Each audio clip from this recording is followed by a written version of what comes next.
I just looked at the list of videos that GrandLineReview has. He has a lot of videos, but the videos that I really want to start reacting to is the arc reviews that he's done. He's done reviews of almost, I think, of every single arc right now, currently. Um, and if he hasn't, I can always check, like double check to see if he has or hasn't. Either way, I'm still gonna react to this. But this, I believe that this is the very first one that he's done. This one is called the Romance Dawn, the arc review. So, and I think that's like the very first one, the first arc of One Piece that we get into. So, let's get into it right. Exciting new journey throughout the entire history of One Piece. Over the next half a year or so, we'll be going through every arc in the series. Yep, he's going through every arc. On a weekly basis. The idea being that hopefully by the time we're done, the Whole Cake Island arc will have wrapped up, and we can temporarily. Hopefully.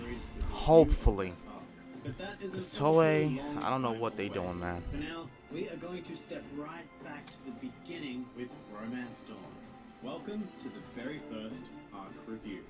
So this is it. The very beginning of One Piece. The very first review. Chapters 1 to 7 of the manga, as well as the first 3 episodes of the anime. At the forefront of this arc is the initial 53-page story of Goldie Roger's execution and Luffy discovering his dream of becoming the Pirate King. Right. And it's so hard to look back on this material and see anything except the birth of a legendary story. Almost every moment in that very first chapter is an iconic scene in One Piece lore, and no matter how many times I've read or watched this particular section of the series, it's always incredibly enjoyable and touching.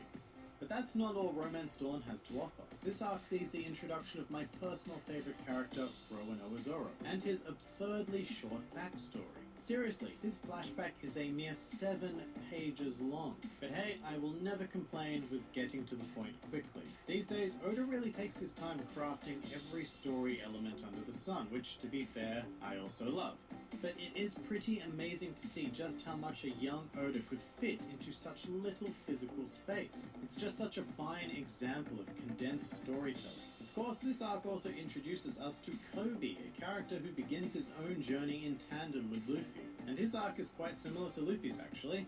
A young boy figuring out his dreams and finding the courage to pursue them. Looking back on all of this, it makes me very proud of Kobe in the current timeline, given all he's achieved, and very excited for the future of his character. Right. I firmly believe that by the end of the series, Kobe will attain the rank of Fleet Admiral, and possibly have a confrontation with Luffy, who will have become the Pirate King. I believe Thus, it too. making all of this early day setup pay off in the best way possible. As for villains, this arc offers us 2. One a pirate named Alvida, and one a marine named Captain Axehand Morgan. Neither villain really poses a serious threat, but they do have unique and cool designs. I quite specifically like Morgan, so much so that I kind of wish his design was saved for a future more powerful character in the series. But hey, fantastic design is one of the key features that got me interested in One Piece in the early days, so good on it for being captivating. Right. Romance Dawn also offers us the first of many dicks of the One Piece world. Oh yeah. Meppo. Now the character is actually pretty cool in the series these days, but back here, he was the height of spoilt brat, and actually reminds me a lot of the world nobles in retrospect. And in this arc, we get double the satisfaction in that not only does Helmeppo get hit by Luffy, but he even gets hit by his own father, Axehand Morgan, who smacks him down for being worthless and whining too much. So I think this initial arc handles its villains quite well, and presents a good amount of variety amongst them. We have 3 separate entities, a brutal pirate, a power-drunk marine, and a spoilt brat, each of whom is highly satisfying to see beaten by our protagonists. But I think what this arc does best is set up a world of infinite possibilities. Now, a lot of other manga and anime series set themselves in a central location, like a village or more commonly a high school, but One Piece abandons that idea completely after the very first chapter. And as a result, it presents the audience with a huge degree of adventure and intrigue as we adopt the perspective of Luffy setting sail to see the world that neither he nor we know anything about. And given that, I can't help but be enthralled to read more. And if you're an anime-only watcher, you'll notice that there are a few differences in the Romance Dawn arc. Firstly, Luffy and Zoro's flashbacks were not shown in the first 3 episodes. Really? Instead, they got relegated to episodes between Romance Dawn and Orange Town, as well as between Syrup Village and Baratier. I'm not entirely sure why, but the production team probably felt that the series would be better paced if we just jumped into Luffy's adventure rather than starting with his childhood. Okay. Another curious difference is that the anime begins on a cruise ship that Alvida proceeds to attack, and the only real explanation I have for this is that it was used as a device to introduce Nami in the first episode and try to appeal to female viewers from the get-go. Otherwise, there is absolutely no reason to start Luffy's adult story here, rather than Alvida's ship as it was in the manga. So yeah, if you're an anime-only watcher, you know Nami at this point.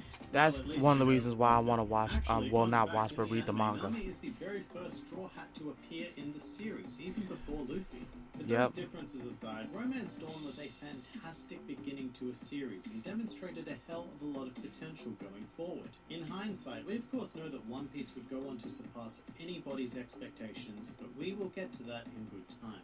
And that pretty much does it for Romance Dawn. Next time on the Arc Review, we will be taking a look at Orange Town, which amongst other things is the genesis of the amazing character that is Buggy the Clown. Yep. If you enjoyed this video, then feel free to like, favorite, or subscribe, and please do comment with your thoughts on Romance Dawn. This has been the Grand Line Review, and I'll see you next time. But yeah, that he explained that very well. That basically kicks off the One Piece anime and everything. But like I said before, that honestly makes me want to read the manga even more now. The fact that it didn't exactly start off like that. How the anime treats it with us. It basically just starts off at the ship. But yeah, that's something to really look forward to when I finally decide to order it, the whole doggone manga. But yeah, other than that, that's going to be it for this video. Hope you guys enjoyed it. If you guys did, please be sure to like, comment, and subscribe. Tell me what you think about that arc. I know a lot of us remember it from 4Kids, because that's how I remember it, the very first episode. But other than that, this has been the real Sakurai, and I will see y'all next time. I hope you have a fantastic day. I'm out. Peace.